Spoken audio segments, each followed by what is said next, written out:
Fala galera, ligada na nossa resenha monstra, tudo bem? Bom dia, boa tarde, boa noite, independente da hora que você estiver assistindo. Aqui Diego Barros novamente. Aí você que é tão importante quanto a gente no canal aqui para fazer com que a gente cresça e para fazer com que a gente possa trocar uma ideia bacana, tá certo? Antes de mais nada, vou pedir para vocês curtirem o vídeo, comentar, compartilhar. Se você achou bacana o conteúdo de hoje, se você achar bacana o conteúdo de hoje, manda o feedback pra gente, porque só com o seu retorno, só com aquela troca, aquele bate-bola legal que a gente pode fazer, que a gente vai melhorar esse canal aqui, tá certo? E o papo de hoje, tô gravando aqui no final da tarde do dia 20 de abril, é sobre ligas. O que acontece? O futebol europeu essa semana, né, no sábado, sexta, sábado, domingo e tal, todo o final de semana, as discussões ficaram muito acaloradas por conta de 12 dos principais clubes da Europa anunciarem a fundação de uma Superliga Europeia de Clubes.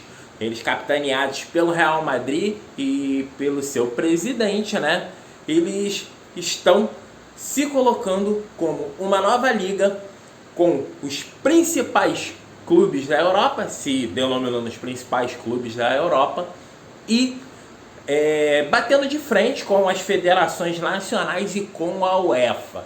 Já houve ameaça de exclusão desses times da Champions League, já teve a ameaça de não convocação dos jogadores dessas equipes, desses clubes, para as seleções. Então, quer dizer, a discussão está muito acalorada na Europa. Mas o que isso tem a ver com o Brasil? A gente tem que traçar um paralelo, a gente pode traçar um paralelo sobre as experiências que já tivemos aqui de fundação de ligas, né? Na verdade, não só fundação de ligas, mas fundações de espaços e de entidades que fizeram com que os clubes tivessem um poder maior para barganhar com federações e com a Confederação Brasileira de Futebol. E hoje nós vamos falar das duas principais experiências que ocorreram no Brasil. A primeira delas, todo mundo sabe, todo mundo conhece, o Clube dos 13, né? O Clube dos 13, que foi fundado no dia 11 de julho de 1987 e foi extinto no dia 23 de fevereiro de 2011. Vou contar um pouquinho da história do que estava acontecendo naquela época. Em 1987, a CBF, que é a entidade que gere, que organiza o Campeonato Brasileiro, os campeonatos brasileiros de todas as séries, ela estava em dificuldades financeiras muito grandes. E, inclusive, disse que não teria condições de bancar o Campeonato Brasileiro. Nesse mesmo momento, os clubes, os 12 principais clubes, 13 principais clubes do Brasil, naquele momento, estavam procurando formas de negociar os seus direitos de transmissão. O que é isso? No início dos anos 90 foi liberado para que os clubes pudessem estampar patrocínios na camisa. Mas naquele momento os clubes colocavam um patrocínio na camisa. E aí como é que o dinheiro poderia entrar? Cota de TV, cota de rádio. Esses clubes se organizaram para negociar em bloco com os rádios e com as TVs essa possibilidade de obter mais dinheiro. E aí, desses 13 clubes, né, os clubes fundadores do Clube dos 13, Atlético Mineiro, Bahia, Botafogo, Corinthians, Cruzeiro, Flamengo, Fluminense, Grêmio, Internacional, Palmeiras, Santos e São Paulo. O Clube dos 13, ele organizou duas competições nacionais, né? Em 1987, porque a CBF tinha falado que não tinha condições de bancar o Campeonato Brasileiro, então o Clube dos 13 conseguiu alguns patrocínios, o principal deles com a empresa de açúcar União, tanto que o Campeonato Brasileiro de 1987 ficou conhecido como Copa União. Esses 13 clubes convidaram mais 3 clubes, formaram 16 clubes que se tornaram o módulo verde do Campeonato Brasileiro. E aí surgiu uma grande polêmica em torno disso. Por quê? Porque alguns clubes foram desmerecidos nesse processo, né? Os 13 principais clubes entraram, e aí outros clubes que tinham chegado às oitavas de final do Campeonato Brasileiro de 1986, como Joinville, Inter de Limeira, Guarani, Portuguesa e Criciúma, foram jogados no que foi chamado de módulo amarelo, que era considerado uma divisão inferior do Campeonato Brasileiro e que era organizada pela CBF, né? O América, que também disputou o Campeonato Brasileiro de 1986 e inclusive foi terceiro lugar, chegou às semifinais do Campeonato Brasileiro de 1986, não aceitou ser relegado ao módulo amarelo e boicotou a competição de 1987. A partir daí, o que aconteceu com o América? Nunca mais ele conseguiu se recuperar. Ele foi jogado para a última divisão do Campeonato Brasileiro e, a partir daí, todos os problemas que hoje existem no América, né, problemas desportivos, problemas financeiros e tudo mais, eles desencadearam de uma forma muito pesada e o América deixou de ser um dos principais clubes em nível nacional, né?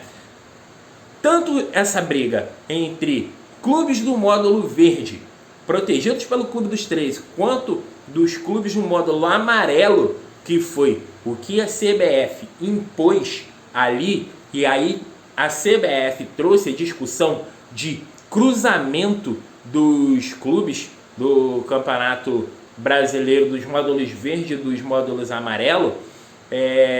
Tudo isso causou uma enorme celeuma até hoje discutida no Campeonato de 1987, né? Tem gente que defende a posição do Clube dos 13, que a CBF tinha aceitado no primeiro momento, o regulamento do módulo verde. Tem gente que fala que o regulamento do módulo amarelo deveria ser respeitado e a decisão da CBF de cruzar os módulos, ela seria soberana. O que a gente tem hoje é que a falta de organização do Campeonato Brasileiro de 1987 fez com que toda essa discussão se estendesse, inclusive para o Supremo Tribunal Federal, sobre quem seria o campeão brasileiro, se o Flamengo ou se o Sport. E aqui nós não vamos entrar nesse mérito nesse momento, até porque nós estamos discutindo ligas. No ano de 2000, o Clube dos 13 também organizou o Campeonato Brasileiro, mas aí por uma outra situação. No campeonato de 1999, no Brasileirão organizado pela CBF, houve um problema com o São Paulo, que escalou um jogador que estava com a idade adulterada. É o famoso caso Sandro Hiroshi. E aí o São Paulo foi julgado por isso e perdeu pontos para a equipe do Botafogo, que tinha vencido o Botafogo no Campeonato Brasileiro. O Sandro Hiroshi tinha sido escalado e entrou em campo, só que na época a regra permitia que o time perdedor recebesse os pontos do time vencedor caso ele tivesse alguma irregularidade grave, como era essa de jogador com idade adulterada. Isso fez com que o Botafogo escapasse do rebaixamento em 1999 e o Gama tivesse sido rebaixado no lugar dele. Só que o Gama foi para a Justiça Comum e conseguiu na Justiça Comum que garantisse que no campeonato de 2000 a CBF o inserisse na Série A do Campeonato Brasileiro. O que aconteceu? A CBF, para burlar essa regra, essa decisão judicial, e também como uma forma de evitar possíveis sanções da FIFA, que não permite que situações do âmbito desportivo sejam julgadas fora do âmbito desportivo, ou seja, na Justiça Comum, a CBF passou a gestão do campeonato de 2000 para o Clube dos 13. E o Clube dos 13 organizou um campeonato com 4 módulos. Módulo verde, módulo amarelo e os módulos azuis e branco. E esses seriam referentes à primeira, segunda, terceira e quarta divisões do Campeonato Brasileiro. E aí o que aconteceu com o Clube dos 13? No ano de 2011, havia a necessidade de se renegociar os direitos de transmissão de rádio e de TV. E o Clube dos 13 estava negociando em bloco, só que a Rede TV entrou com um valor muito bacana. E a Globo, que era a detentora dos direitos, vendo que não conseguiria cobrir naquele momento, aliás, aquele momento também era um momento de aparição do esporte interativo, que hoje é TNT Esporte, que também tinha sinalizado na Rede TV, que também tinha interesse, a Globo fez o quê? Minou alguns clubes para que esses clubes se desligassem, se desgarrassem do Clube dos 13 e negociassem individualmente. E o primeiro clube que fez isso foi o Corinthians, em fevereiro de 2011, que foi o que iniciou a dinamitação do Clube dos 13. Logo depois do Corinthians, os 4 grandes clubes do Rio de Janeiro, Botafogo, Flamengo, Fluminense e Vasco, também seguiram o mesmo caminho e partiram para negociar diretamente com a Globo, que renovou os direitos com esses clubes.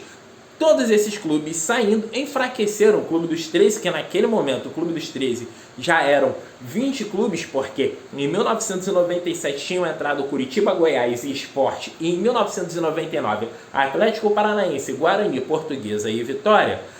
Com a saída desses 5 grandes clubes, outros clubes também foram saindo. Curitiba, Cruzeiro, Vitória, Santos, Goiás, Sport, Bahia pediram a desfiliação do Clube dos 13 e o Clube dos 13 dinamitou.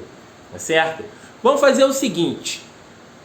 Falamos sobre o Clube dos 13, então vamos pegar num segundo momento, num segundo vídeo, para falar sobre a Primeira Liga, que é uma outra experiência de tentativa de liga no Brasil, tá certo? E aí o próximo vídeo a gente vai falar de Primeira Liga, tá bom? Essa é a primeira parte do nosso bate-papo. A segunda parte do nosso bate-papo vem daqui a pouco, vem daqui a alguns dias, tá certo? Canal Resenha Monstra, muito obrigado por você estar com a gente. Espero que você tenha gostado desse conteúdo falando do Clube dos 13 e espero que você esteja junto com a gente para falar sobre a Primeira Liga. Curta, compartilhe e comente aqui para a gente saber se você está curtindo o canal e também para trazer novas informações, para trazer a sua visão sobre toda essa situação aí, tá certo? E a gente agradece muito a sua participação. Valeu e um abraço!